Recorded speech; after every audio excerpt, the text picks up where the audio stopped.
Hello students, आज हम प्रत्यय पढ़ेंगे और हम 3 प्रत्यय पढ़ेंगे जो आपके सिलेबस में हैं, कत्वा, लेप और तुमुन। तो सबसे पहले हम कत्वा पढ़ते हैं। यहाँ प्रत्यय का अर्थ समझ लीजिए। प्रत्यय वे शब्द होते हैं या वे शब्दांश होते हैं जिनका अपना कोई स्वतंत्र अर्थ नहीं होता, लेकिन जब किसी शब्द या धातु के पीछे जुड़ जाते हैं तो उसके अर्थ को बदल देते हैं। जैसे पा, जैसे कि आपका पा है और उसका अर्थ होता है पीना। ये एक धातु है। अब उसके पीछे मैं यदि कत्वा प्रत्यय लगा देती हूँ, कत्वा का अर्थ होता है कर। अब कर बोलने से तो इसका अपना कोई स्वतंत्र अर्थ नहीं है, लेकिन यदि धातु के पीछे, पा के पीछे यदि मैं लगा देती हूँ और वो पित्वा बन जाता है तो उसका अर्थ हो जाएगा पीकर। तो उस धातु का उसने अर्थ को बदल दिया। तो प्रत्यय का अर्थ वही होता है कि वह शब्द या वह शब्दांश जो किसी भी शब्द या धातु के पीछे जुड़कर उसके अर्थ को बदल देते हैं। यहाँ पर देखिए, सबसे पहले हम कत्वा प्रत्यय को पढ़ेंगे। इसे हम पूर्वकालिक प्रत्यय भी कहते हैं। क्यों कहते हैं? जब मैं इसे समझाऊंगी तो समझ में आ जाएगा। पूर्वकालिक माने पहले किया गया।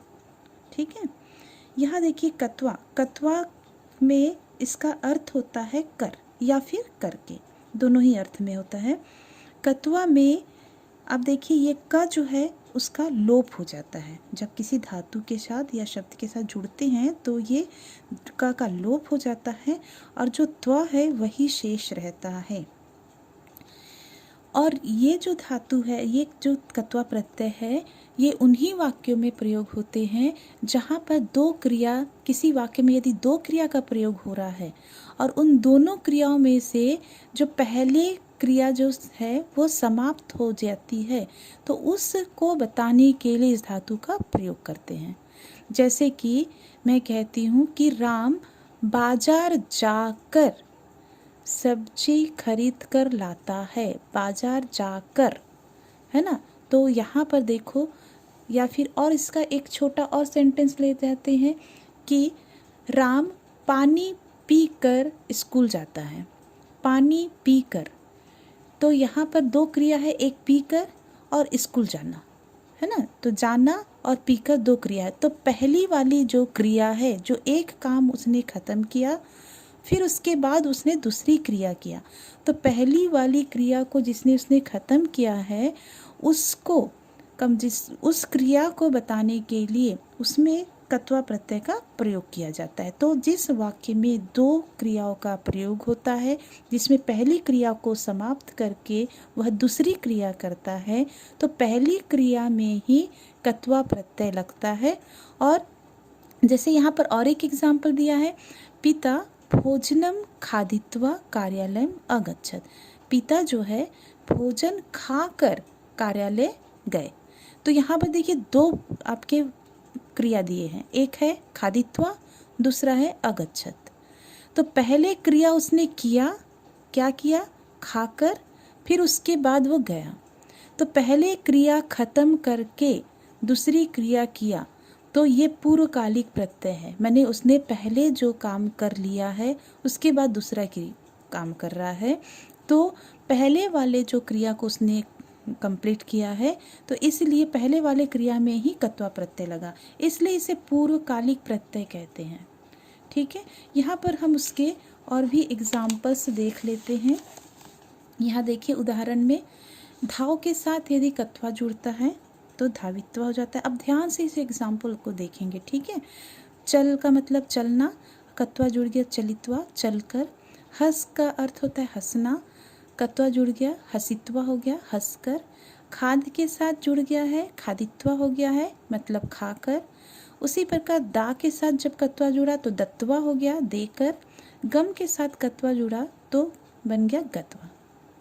गत्वा बने जाकर। अब यहाँ ध्यान से देखिए, आपको क्या कुछ अलग दिख रहा है? अलग ये दिख रहा है कि ये शुरू के जो चार हैं उसमें ई की मात्रा जुड़ा है।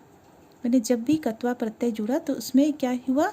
एक ई की मात्रा जुड़ गई, लेकिन नीचे वाले में ई की मात्रा नहीं जुड़ी। अब चूँकि हम बहुत ज़्यादा डिटेल्स में जाएंगे तो इसके बहुत सारे नियम्स हैं, लेकिन मैं एक मोटा मोटे रूप से आपको एक नियम बता देती हूँ जिससे आपको पहचानने में इजी हो जाए और आपको बनाने में भी सहूलियत महसूस हो। यहाँ पर देखिए, धातु दो प्रकार के होते हैं। दो प्रकार के धातु मतलब एक होता है सेठ धातु होता है, दूसरा होता है अनिट धातु। सेठ धातु किसे कहते हैं? जिसमें लट और लिट दोनों एक जैसे चलते हैं। जैसे आपका पठ धातु है, ठीक है। पठ धातु में लट लकार में कैसे चलता है? पठती पठता पठंती। वही चीज़ जब आपके भविष्यत काल में होता है तो वह कैसे होता है? पठिष्यति पठिष्यता पठिष्यन्ति।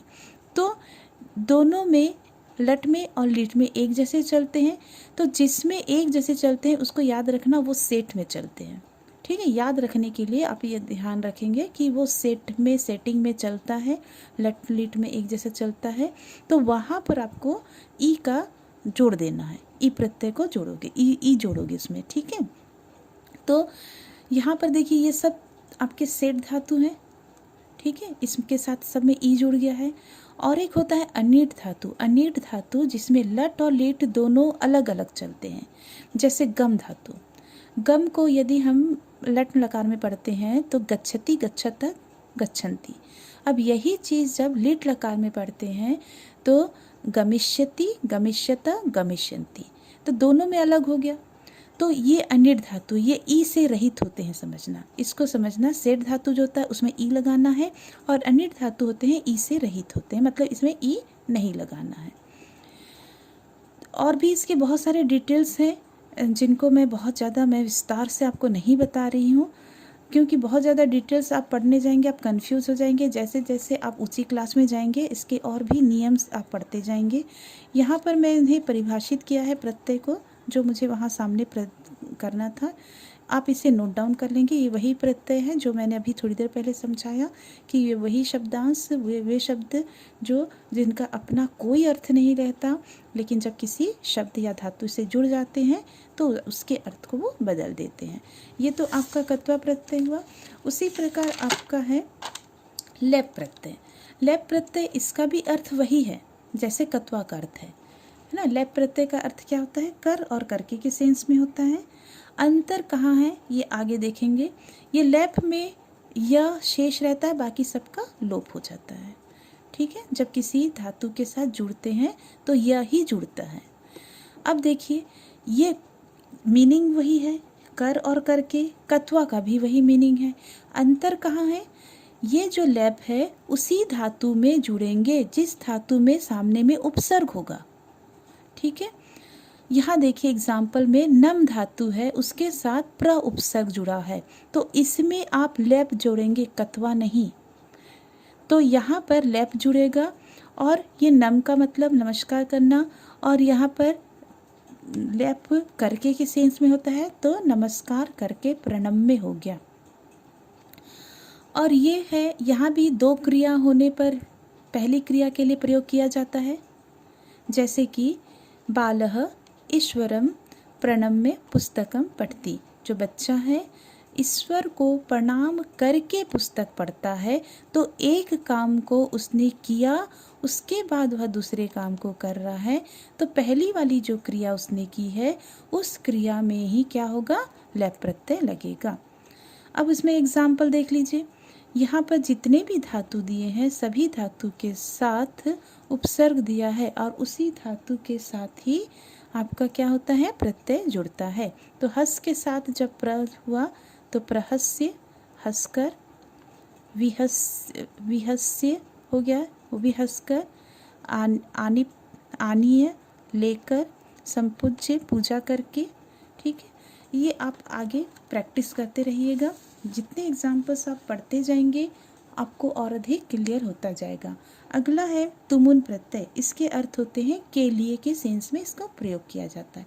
इसे प्रयोजनवाची प्रत्यय कहते हैं। क्यों कहते हैं? इसे पढ़ने के बाद समझ में आएगा। इसमें कहा है कि किसी क्रिया को पूरा करने के लिए जब कोई अन्य क्रिया की जाती है तो भविष्यत काल के अर्थ को प्रकट करने के लिए तुमुन प्रत्यय का प्रयोग किया जाता है। जैसे कोई काम करने के लिए कोई दूसरी क्रिया करते हैं। ठीक है, जैसे यहाँ पर एग्जाम्पल है, मोहन पढ़ने के लिए विद्यालय जाता है। वह यहाँ पर दो क्रिया दिख रहा है, एक पढ़ना, दूसरा जाना। तो किसी काम को करने के लिए कोई क्रिया की जाती है तो प्रयोजनवाची है, जरूरत है, इसलिए ये प्रयोजनवाचक है। तो पढ़ने के लिए वो विद्यालय जाता है, तो यहाँ पर पहली वाली क्रिया में क्या होगा, आपका तुमुन प्रत्यय लग जाएगा। तो मोहनः पठितुं विद्यालयं गच्छति, मोहन पढ़ने के लिए विद्यालय जाता है। यहाँ देखा आपने दो क्रिया, पठितुं और गच्छति। एक काम क्या है, ये आपका प्रयोजनवाची प्रत्यय लग गया यहाँ पर, और ये पढ़ने के लिए हो गया। तुमुन में क्या होता है, तुम शेष रहता है, और उन जो शब्द है वो ये उ और न, उन, इसका लोप हो जाता है। जैसे धाव के साथ यदि तुमुन जुड़ता है तो धावितुम हो जाएगा। ये वही उसी सेठ धातु और अनिट धातु जैसे ही फॉलो करेगा यहाँ भी। तो धाव के साथ तुमुन जुड़ा है तो धावितुम, दौड़ने के लिए। चल के साथ तुमुन हो गया चलितुम, चलने के लिए। हंस के साथ तुमुन हो गया हसीतुम, हंसने के लिए। खाद के साथ तुमुन, खादितुम, खाने के लिए। उसी प्रकार दा के साथ जब तुमुन होता है तो दातुम हो जाता है, ई का प्रयोग नहीं हुआ है ना। गम के साथ तुमुन होता है तो गंतुम हो जाता है। तो इस प्रत्यय के जितने भी एग्जाम्पल्स आपको मिलेंगे उसे बार बार पढ़िए, बारीकी से पढ़िए, तो आपको और अच्छे से समझ में आ जाएगा।